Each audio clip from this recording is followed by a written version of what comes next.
Okay, let's take a look at Power Struggle. This is a Euro. Undead Viking sold me on this one, I think.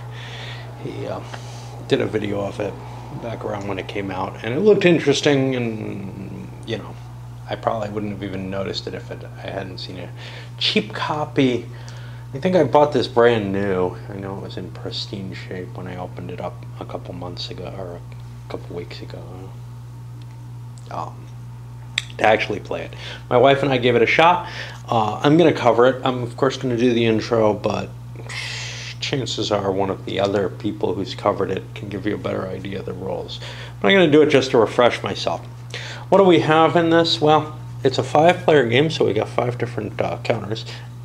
Now, again, right off the bat, as a 2-player game, like a lot of Euros, it actually plays pretty well, even though it says on here it should only be played with 3 to 5 players.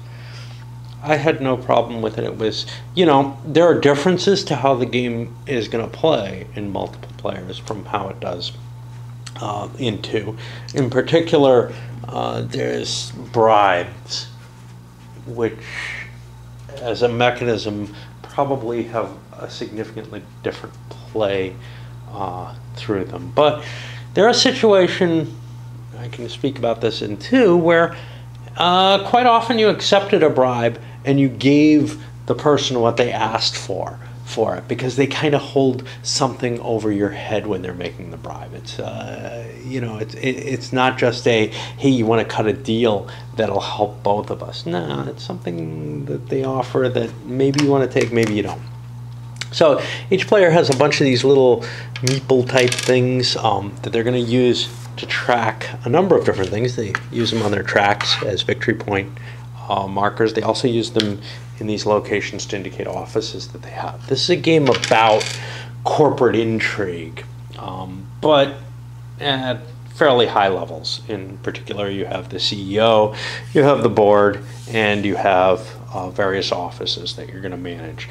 And as a player, it's not absolutely clear who you are. Yeah, there's a little character on each one of these, but given that the CEO changes hands regularly and seems to just disappear from the company and such not, it doesn't feel like you're actually this person or a person. It feels more like you're some kind of political current within the corporation or something. So I don't know what that's supposed to mean. You're going to have several different divisions to the corporation, and each of those comes with a special ability, what's kind of interesting about the special ability is you get assigned this special ability, but other people have the opportunity to pay you cash to take it from you. You know, the bribery faction operation that I was talking about. These little cubes are just your employees. They have some importance. We'll see why. You got your cash, nice pretty money, kind of a decent texture to it. Nothing too special, I guess, but it feels it to me. Certificates of shares in various different blocks. To some extent, there's both the share value and the certificate itself are of importance in different ways. Each player has a little player aid card that tells them the different actions they can take during their action phase, and then the bonus is given to the different positions, so you don't have to reach across and grab. You also have this weird little checkbook thing. You're allowed to hide some money in there and hand it over as a bribe. Doesn't have to be revealed. Money's always secret in this game. And it's just a way of, it's kind of a cute little device, but nothing more than that. Cards, you have two different decks of cards. One deck is going to be a combination of different player cards, and these are going to determine who your nemesis is in the corporation, your main competition or whatever. And you'll be dealt one of these and one of these other cards that gives a list of different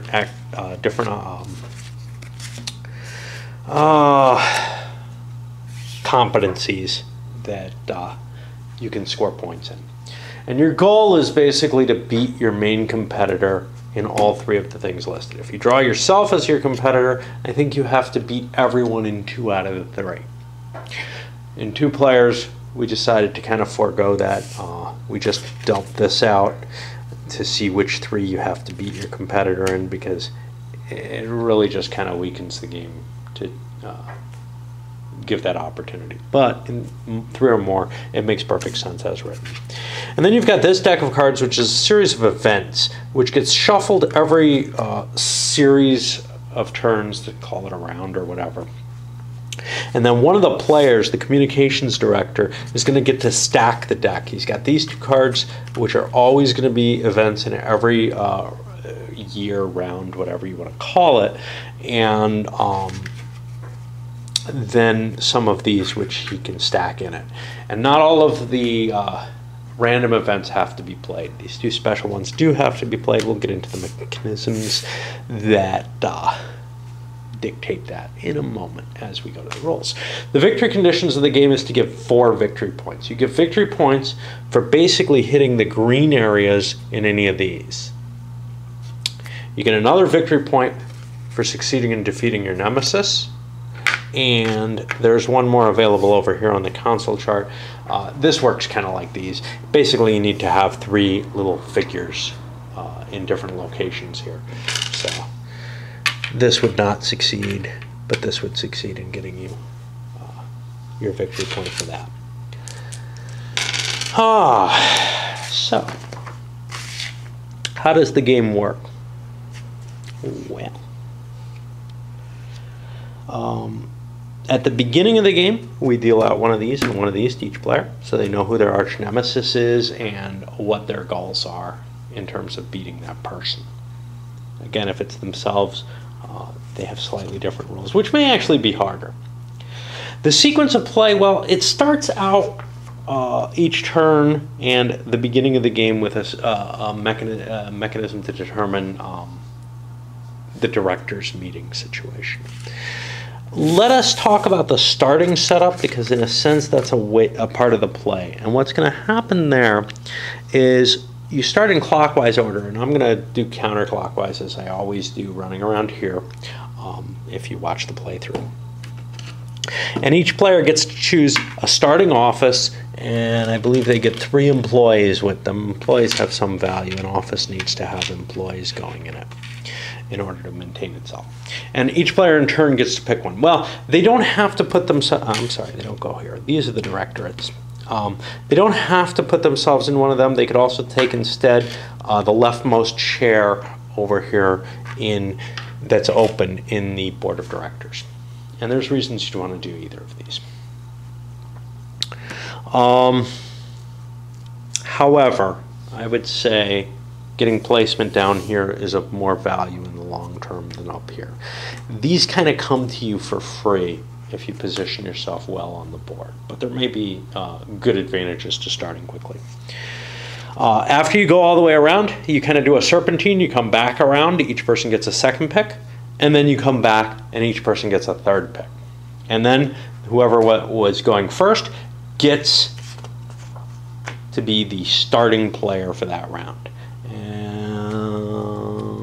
I don't think there's a marker for that, if I recall correctly. Okay, so the first thing that happens then is you're going to handle the director's meeting. Now, normally the director's meeting is going to happen after a turn, after you run through, during a series of turns within a round. But at the beginning of the game it happens. The first thing you do is you dismiss the chairman. Whoever's the chairman here, and there won't be one at the beginning of the game, is bopped out of the space. I forgot about one thing. Before you pick your locations in here, everybody's dealt one of these. Actually, these are dealt out with excess ones going towards the starting players. Correct? I do believe so.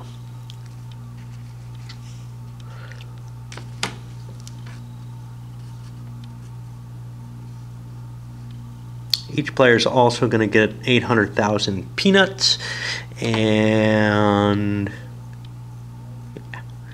whoever gets the communications director will be the first player, so we're not going to start necessarily from there. I'll deal those out and do that during play. Yeah, it's been a while. Like I said, watch somebody else for the roles. They probably explain things more competently. So the first thing you do is the chairman disappears, and if there's a person up here, which there will be most turns, he just goes away, back into the pool.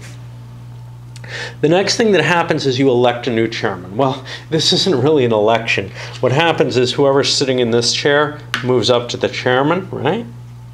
Maybe not. The player with the most, no, I'm sorry. Whoever has the most managers on the board of directors, so it is kind of an election, his leftmost person bumps up. If there's a tie, it's the person with the leftmost person who has the most votes. Then everybody kind of positions themselves further down the track.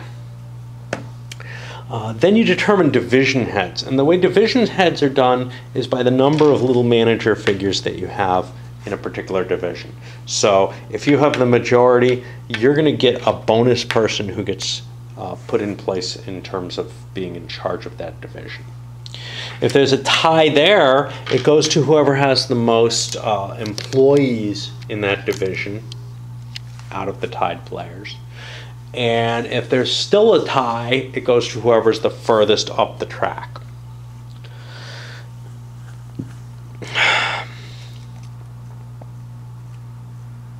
That's just going to be an extra piece that's pulled from the supply and tossed on here. So, you know, if I had a couple of people here and some workers, I would win this position because there's no one else there, and I would get an extra piece right there.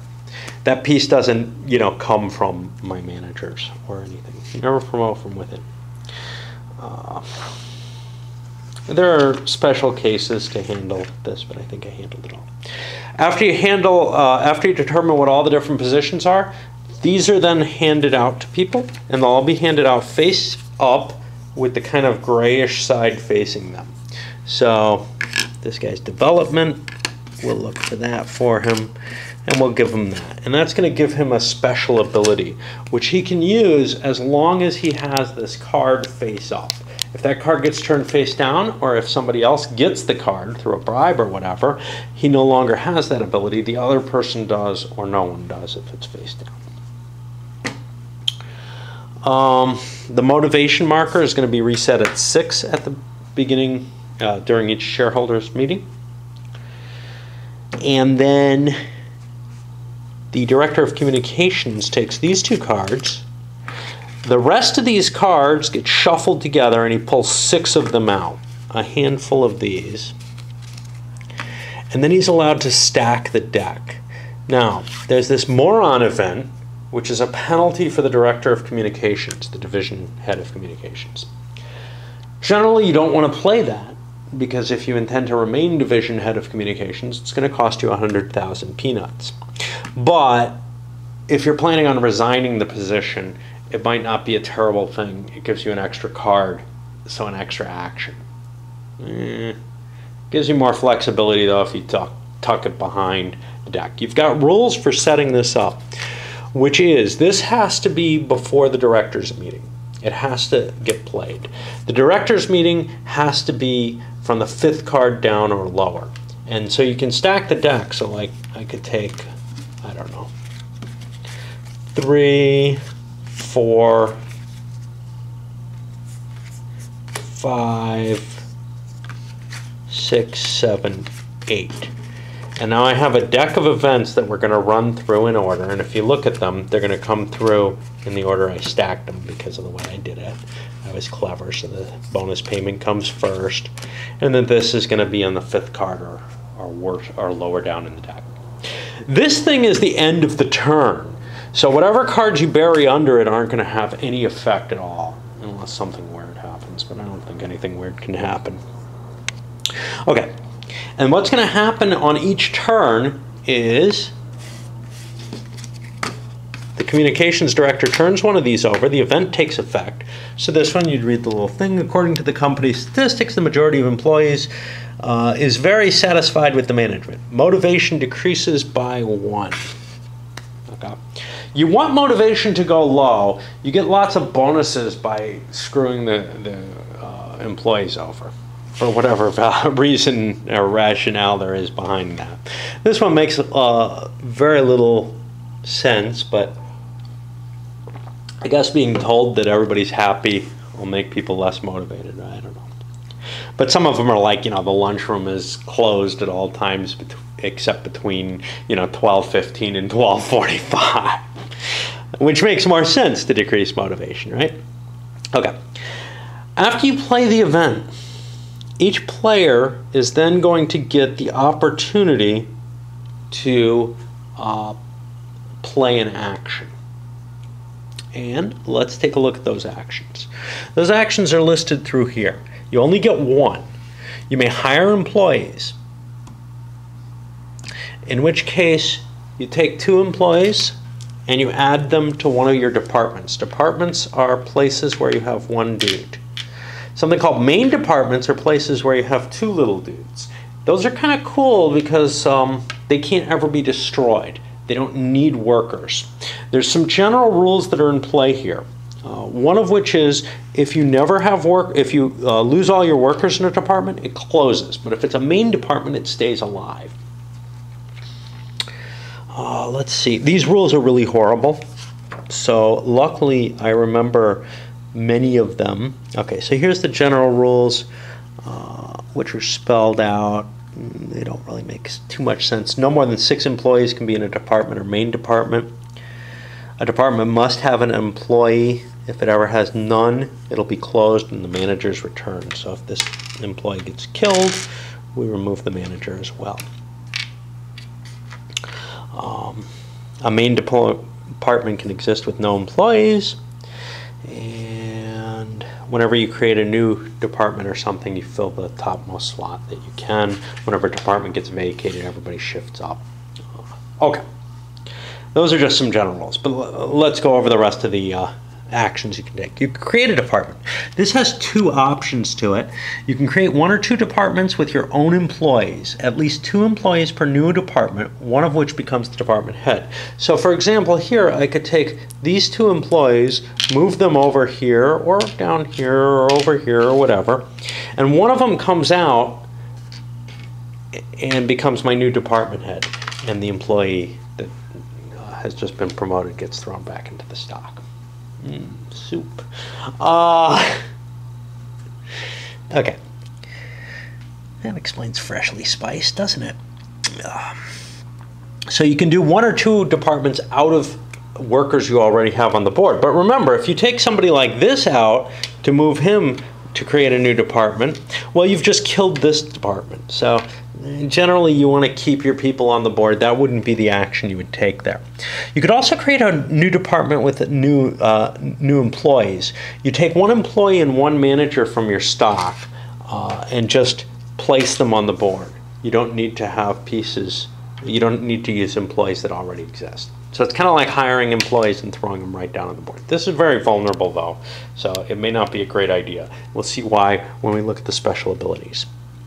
You can restructure departments. Either relocate 1 or 2 departments or a main department. You just move them. La la la la. La la la la. Whatever. Into places that you think are valuable. Only 1 main department can be done that way. Or you can create a main department by merging 2 departments. Afterwards, you dismiss 2 employees and you get a main department point. So I could take these 2 and merge them together. I lose 2 employees. That's just the cost of doing this. Now I have a main department, though, which can't be destroyed. And in addition, I'm going to get a point on the main department track. That's how you get that particular victory point. And once you have 4 of them, you have a victory point of that type. Once you have 5, you have the ultimate victory point of that type, which we'll talk about later. It's just the final space on the track. It means that you beat everyone on the track, even if they're where you are. That's pretty much it. Okay. Resigning as a divisional head. So if you have a divisional head, you can take him off the board, and you can either put him on the board of directors. Now, whenever you add someone to the board of directors, and this includes at the beginning of the game, he takes the leftmost chair. But it's possible that a bunch of chairs could be filled, and let's say they're all filled. Then what would happen is you'd come in through the door, you'd boot this guy, and everybody slides down. So it's dangerous to have a full board and be in the top slot because, or the most senior slot, because you will get bumped out of the way. And that may mean you don't get chairman of the board, which is an important position, and we'll see why in a bit. The other option you can do when you resign is you take yourself off the location and you become a consul, which starts working you towards that victory point location. You need to get 3 different consuls in different competencies, and then that's worth a victory point. Now, whenever you resign, either to go on the board or to go as a consul, the card that links to that, and if this guy had resigned from development, it would be the development card, gets turned over.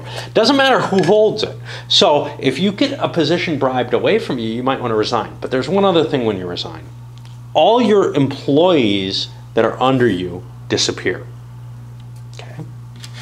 So if, for example, we had this, and I resigned to go take a seat on the board, all these employees would go. Oops, there's no employees in either of these, they go. However, if I was in a position like this, like this, and I resigned, all my employees go, but this is a main office, so it gets to stay open, even though it has no employees, right? So that's kind of the negative to resigning, is that you lose employees and quite possibly offices from it.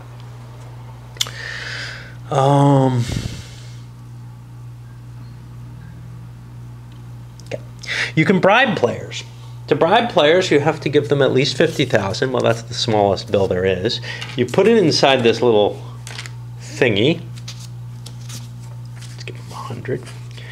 You name the special ability that you want them to give you and hand them this money. You don't know, nobody else knows how much you've just handed them, but they get to look and say, oh, 100,000, that's not bad. They have 2 options at this point. First of all, when you give a bribe, you immediately get a competency on the corruption track. And again, this is just a victory point track. Once you reach 9 or higher, you have your 1 victory point on that track. So the person who's being bribed has 2 options. They can either accept the bribe, in which case they also gain a corruption point, and they hand you the tile. You get the gold side of it, which tends to be better. So for example, this one, development, use 1 action to entice 1 employee away. Use 1 action to entice 3 employees away from different players. The gold side is always an advantage. Well, maybe not always. Communications is not. Communications works weird because remember, communications' special ability, which is spelled out on here, is being able to stack the deck. And there's no way to improve on that directly. So at the beginning of the directors' meeting, they carry out an additional action after the privileged chairman has been used. Okay, so it's a little different, maybe not as powerful, maybe more powerful, hard to tell. If you refuse the bribe, though, you don't gain the corruption point. The person who offered the bribe still gets it. And now the person who offered the bribe can offer another bribe. It can either be to the same player or a different player. It's kind of complicated, but if he offers it to the same player, they can again refuse. No additional point is given to the first player, but if the second player accepts it, he still gets his corruption. As long as you accept the bribe, you get 1. But each player only gets 1 corruption for any bribe phase. If he offers it to someone else, it's just like he offered it to the first player. And that person has the option to decline or accept the bribe. But only 1 bribe per action. If you fail twice, you fail twice. You don't get anything for it except the corruption. But everyone who refuses a bribe and does not take one in that second option. So if I try to bribe green and green refuses, and then I try to bribe red, green has failed to take a bribe. He'll be penalized. If I've bribed green once and he refuses, and then I try to bribe him again, maybe for the same or a different ability, then he has the option to refuse, in which case he's still failed to take a bribe, or he can accept, in which case he succeeded in taking a bribe and he will not be penalized. But if you fail to take a bribe after being offered one, in both rounds, whatever, you end up losing one employee, and that employee is picked by the person who's trying to make the bribe. It's just a penalty. Basically, your resources are getting cut or whatever because of internal machinations. You could hit two people that way. Give them both low bribe options, you get a corruption point, and they each lose an employee, which is kind of a potent opportunity given that, well, there's something that allows you to destroy yeah, there's a couple things that allow you to destroy an employee. This is the only one that I can really think of. This could take an employee from someone. You get that employee, so it's got more power than the bribe in some ways, plus they don't have a way of avoiding it. I was in a game where the only game I played, where one of the things I had was I wanted to beat my wife with corruption, so I had to kind of always accept her bribes. Luckily, she paid me more than 50,000 for them. She probably could have gotten away with 50,000 for each one because I had to keep my corruption marker ahead of hers. In order to match that victory point thing. You can buy points. Okay, this is kind of interesting. You have a number of different things you can buy as points. You could buy an influence point, dismissing 3 employees. You take 3 of your employees off the board, and you get a point on the influence track.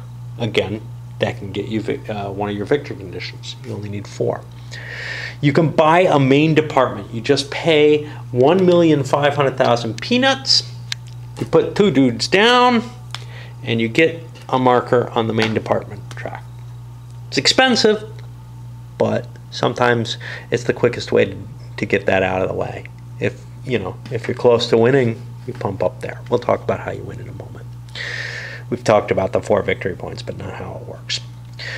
You could buy an internal counsel or an external counsel for 2 million. You just pay 2 million peanuts and you put a dude down. Finally, you can buy a block of shares, and a block of shares is going to cost you the price listed on it. So for example, the lowest with only 1 share on it costs you 100,000 bucks, peanuts. The biggest 7 shares cost you 1,600,000. The shares get more expensive as you buy larger blocks, such as life. Shares also increase. Every share you have gives you a marker on here. So 1 share isn't going to get you very far towards that 18 you need, but 7 gets you a nice big jump. It's a lot of money though to grab that, and there aren't a lot of ways to get shares. In fact, this is the only way I know of, but there may be cards that give you shares. There aren't a lot of ways to get shares except by paying the cash for them. However, there are discounts, and we'll get to that in a bit. Finally, you have the ability to use your privilege card as your action. Some of the privilege cards can be used, in particular, development and legal and patents. Let's take a look at those. Development says you get to pick someone else's employee and take it and add it to one of your departments. That could kill their department. Remember, if they have a dude and only 1 employee with that dude, if you take that employee away to put it over with some of your dudes, well, now they have an empty department and they're gone. So that can be a very powerful hit on people. Now, the bribed version of this is better. It's 3 employees go away, but you have to pick them from different players. You can't take them all from one. That makes the bribing of that particular power very weak in 2 or 3 players compared to in more players. The other one was legal and patents. You can use an action to dismiss one of your employees, and you get an influence point. That's pretty sweet. Yeah, it's not a high victory point cost. The bribed version is you dismiss 2 employees and get 2 influence points. Okay. Well, there are a lot of other of these powers which are not used under this. They're used in other circumstances. Let's start looking at some of them. Human resources. Whenever you do the hired employees or create new departments, you get some additional personnel to put in that department, and the bribed version is a little richer.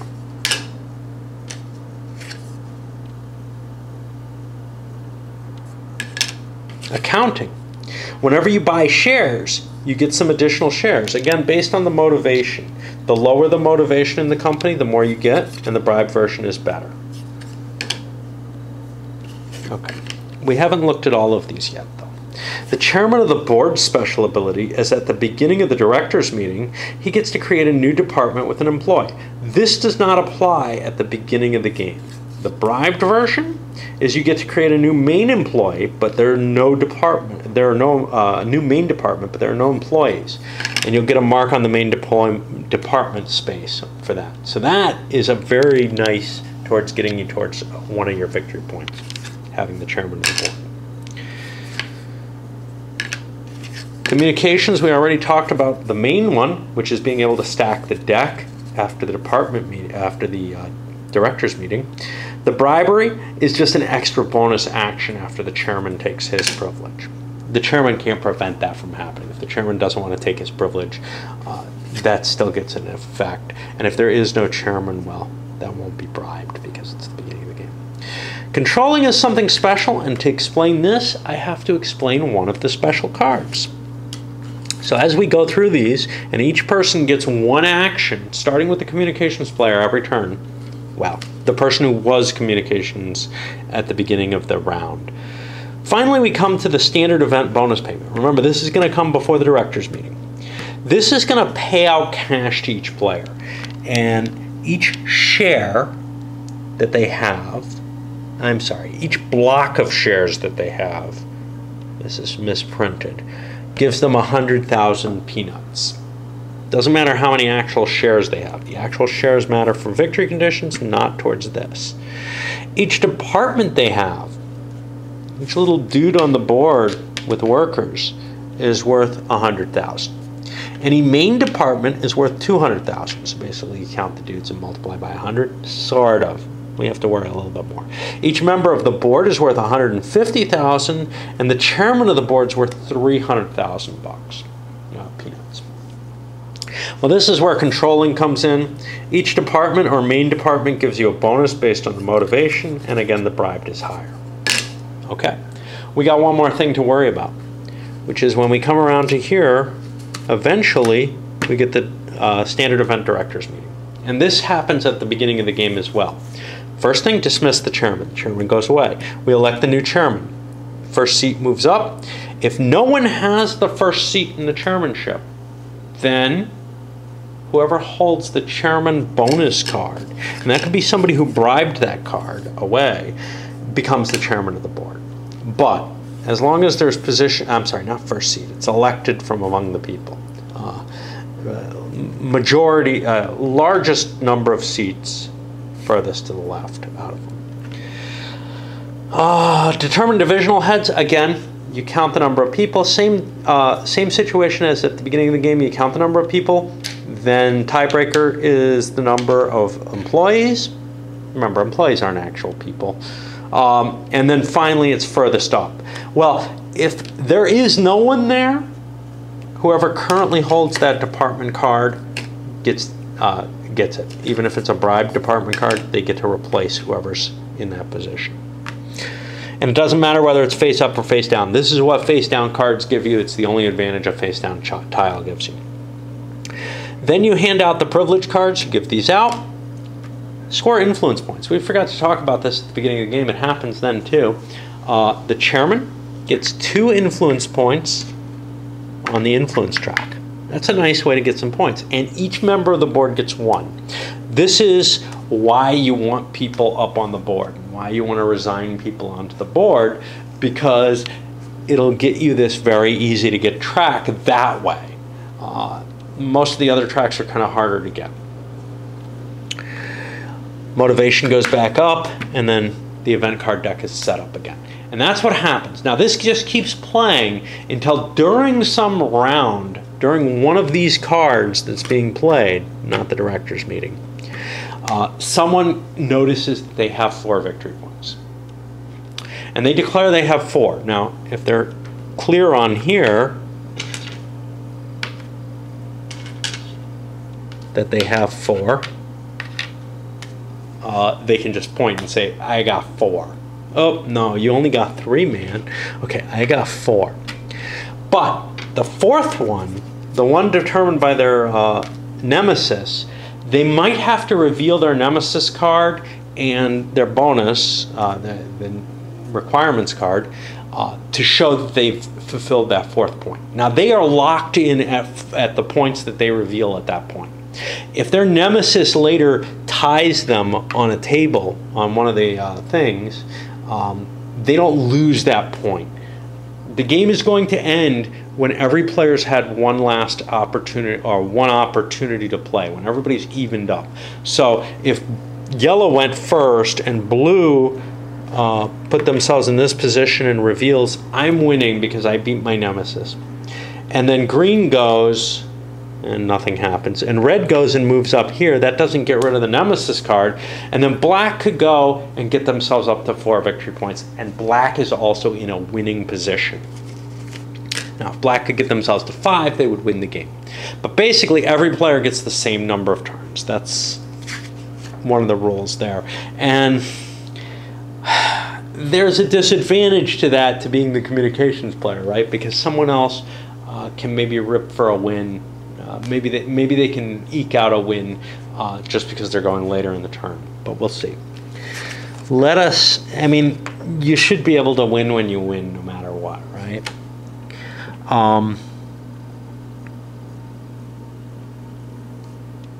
If there's a tie, it goes to the person with the most money. If there's still a tie based on that, those people share the win. That's it. All right. Let me zip this one up and send it up as an intro for it, and then I'll set up the game and we'll start playing.